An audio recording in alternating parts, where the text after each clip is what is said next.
Okay, this week there was some controversy with who won the Heisman. Travis Hunter won because he plays offense and defense.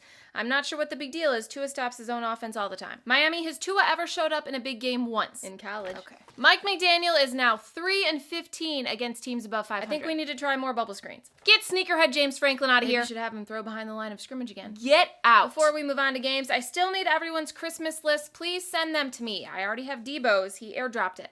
Rams 49ers, that game was atrocious. Your offense was more unrecognizable than Trent Williams. We are suspending Devondre Campbell for being a detriment to the team. So is Debo. You know what? This is what did I do? Fault, this actually. Well, okay, you two just shut up. Debo had 3 receptions, 16 yards, 2 drops, and 1 tackle of his own teammate. Tell Kadarius Toney to start catching the ball. The Cowboys have won a Super Bowl more recently than you. Okay, moving on. Let's do Giants-Ravens. Get in here, please. Big week for Malik Neighbors. He played catch with Shador Sanders, caught a touchdown, and paid for a plane all in the same weekend. And he's almost to 1,000 yards. Yes, he has 90 receptions and 900 yards with Daniel Jones, Tommy DeVito, Drew Lock, and Tim Boyle. I haven't seen someone do so much with so little since Stephen A's barber. Malik is such a good Giants receiver, he's about to have one amazing catch, take a picture on a boat, and retire. That reminds me, the Rams are the front runner for OBJ. He caught like 1 pass, and that's still more than Cooper Kupp. Oh, also good news, the drones in New Jersey are apparently being used to gather intelligence, so we don't have to worry about them flying over MetLife Stadium. Look, we told you guys Aaron is not the problem. Wow, you sound just like him. You're right, Aaron finally found his rhythm and Devontae looks great. You're gonna make a deep run in the playoffs. How good the Jets defense thinks they are versus how good they actually are is a bigger fall-off than Aaron Judge in the postseason.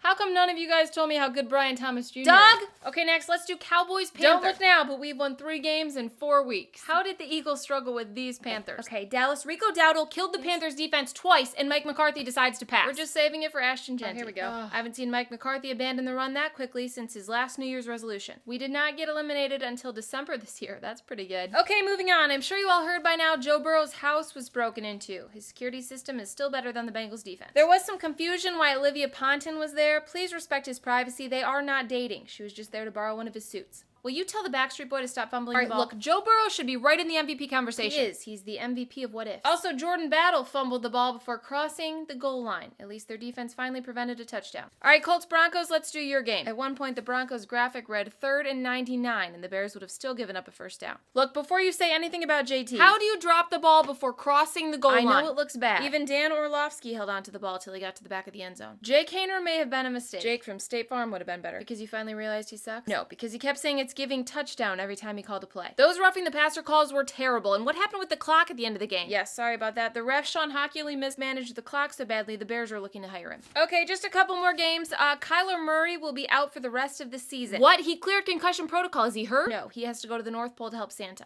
We have benched Jameis Winston. Cleveland, you've now wasted Nick Chubb, Myles Garrett, and Joe Thomas's Hall of Fame talent. Luckily, you didn't waste Deshaun Watson's because he doesn't have any. In less than 10 days, we will be experiencing the greatest mystery in the world. The birth of Jesus. No, how the Chiefs are 13-1. Christmas is canceled. Okay, Tiny Tim, it's a mild ankle sprain. If Carson Wentz is playing, we're rescheduling Christmas. Then why did you sign him? I don't think we'd actually have to use him. Watching Pat Mahomes and then Carson Wentz is like looking at Kylie Jenner's before and after pictures. Also, there were some complaints about commercials during Red Zone. If we wanted to know it was Toyotathon, we could just watch Jordan Love. Hey, Matt, you're now 0-6 in challenges. Stop challenging things. You have more red flags than Travis Hunter's girlfriend. Okay, Eagles-Steelers. The Eagles have now swept the AFC North. Looks like their passing game is working. Yeah, where's the media getting this narrative? From you.